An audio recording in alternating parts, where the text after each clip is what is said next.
Ready start. महिला पहलवानों के यौन उत्पीड़न मामले में एक बार फिर इंसाफ की उम्मीद जगी है।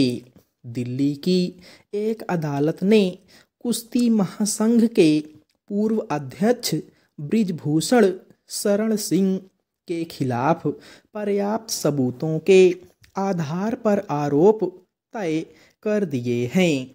6 में से 5 महिला पहलवानों के आरोपों को सही माना है। इस तरह अब बृजभूषण शरण सिंह की मुश्किलें बढ़ गई हैं। पिछले वर्ष जनवरी में महिला पहलवान बृजभूषण शरण पर यौन उत्पीड़न का आरोप लगाते हुए धरने पर बैठ गई थीं, मगर तब पुलिस मामले को टालती रही। जब सर्वोच्च न्यायालय ने फटकार लगाई तब मुकदमा दर्ज किया गया। फिर भी जांच को लेकर टाल मटोल का रवैया बना रहा। अदालत ने फिर फटकार लगाई तो जांच शुरू हुई। पिछले वर्ष जून में दिल्ली पुलिस ने 1500 पन्नों का आरोप पत्र दायर किया। उसमें महिला पहलवानों की तरफ से लगाए गए ज़्यादातर आरोप सही पाए गए थे। पुलिस ने बृजभूषण शरण के खिलाफ यौन उत्पीड़न, पीछा करने, धमकाने और महिला गरिमा को आहत करने के लिए मुकदमा चलाने की सिफारिश की थी। हालांकि उस पर पहली ही सुनवाई में अदालत ने मामले को एमपी एमएलए अदालत में भेज दिया था।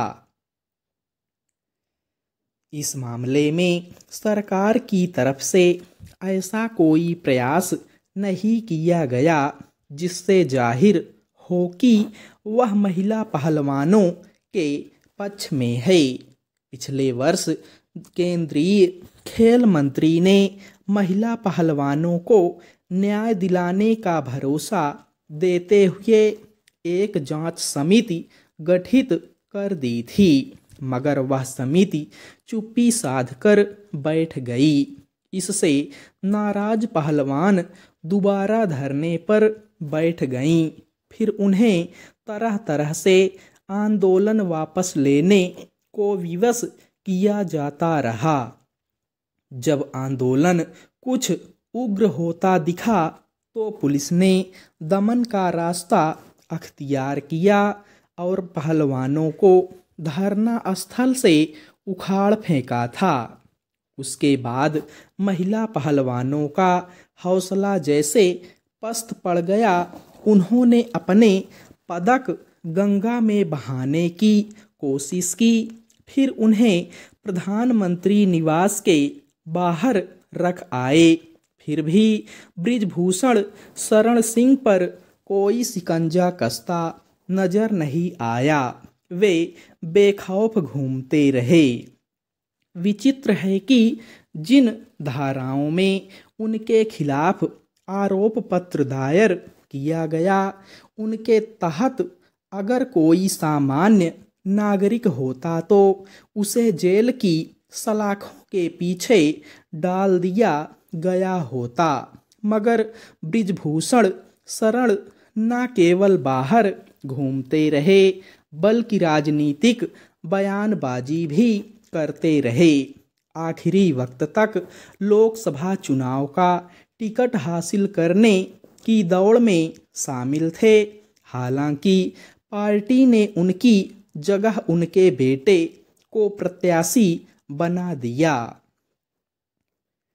जिन महिला खिलाड़ियों ने बृजभूषण के खिलाफ आवाज उठाई थी वे अंतर्राष्ट्रीय पदक विजेता हैं। वे अच्छी तरह जानती थीं कि उनके इस कदम का उन्हें क्या नुकसान उठाना पड़ सकता है।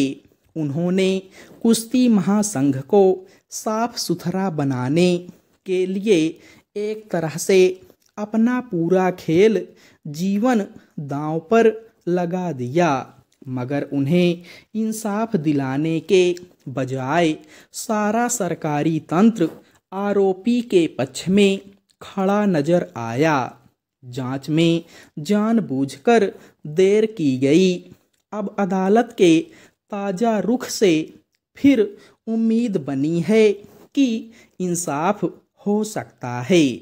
जब यौन उत्पीड़न के खिलाफ ऐसे नामचीन खिलाड़ियों की गुहार पर सुनवाई की प्रक्रिया में इतनी देर लग सकती है, जिनके साथ पूरे देश की भावना जुड़ी हुई है, तो सामान्य महिलाओं की दबंग लोगों के खिलाफ शिकायतों का निपटारा भला कहाँ तक और किस रूप में हो पाता होगा, समझना मुश्किल नहीं है।